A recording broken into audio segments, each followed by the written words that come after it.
Today we are going to learn how to perfectly center an element inside the other element using pure CSS properties. In the screen you can see there is two squares. First one is in white background and the second one is in green background. I have placed the square with green background perfectly in the center of the square with white background. So I have used position top left, but I have also used transform properties, and we'll be talking about why we are going to need transform properties later in the video. Okay, so let's start doing it. Here I have created two files, one is index and second one is style.css. So let me create the HTML escalating with new. Let me call it as position element, and I'm going to link the CSS which is inside the CSS directory and name is style.css. Okay, so first I'm going to create this element, first one and the second one. Okay, first square and second square. So first let me create a division for the wrapper. Inside that I want to put parent element, that is the square in white background, and the child element.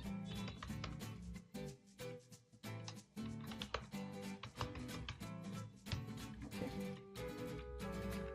so let me give the text of center here. Now I want to style this parent element first. So at the beginning I'm giving the margin of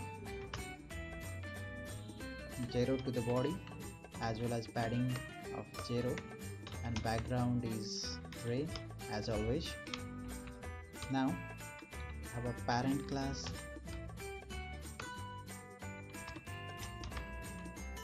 as well as child class.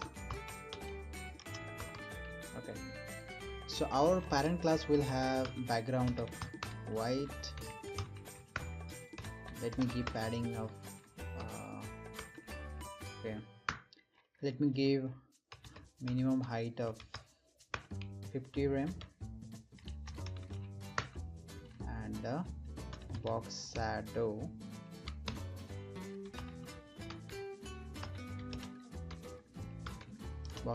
of 0. Okay, let's see how it looks like. So open the browser. Okay, our CSS is working. Also I want to give the max width of 70 rem and margin 1 rem auto. Okay, now this is good.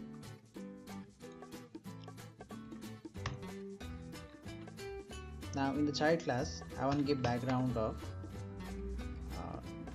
for now I'll give green here and a padding of 5 rem, and I want to display this to web key inline box.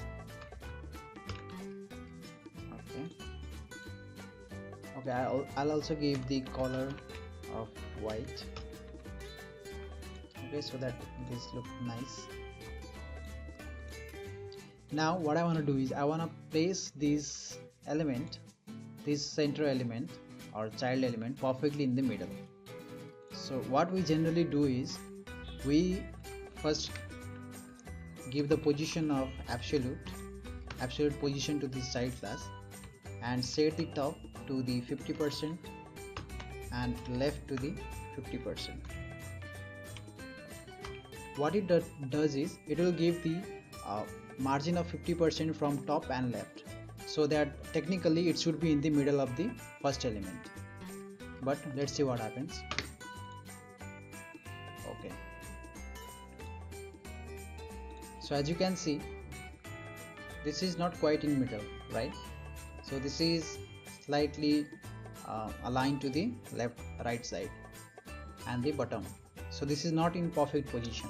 So this is the disadvantage of using positional absolute with top and 50%. So that's why we need to use translate. So just to give you an example, let me show you a diagram here. So let us assume that this is our main parent square. Now I want to place another square at the middle of this parent. You can see the visual notation here that both the parent square and our new square both have the same center and which is in the middle. But in our case here, what is happening is what is happening here is that instead of being the center element in the middle, the center element is in the starting of our child element here, not here. So that's why we are going to translate this here in the left side and the top side, so that the center position of the small square comes to the middle of the point. So where the bigger square and the smaller square will have same center of point. Transform, translate. We need to translate in both x and y position. So we need to translate minus 50% in y position and minus 50% in x position. Let's see. Yes, now it looks in the center, right? So this is how you center the element in the middle of the another element by using position properties of CSS.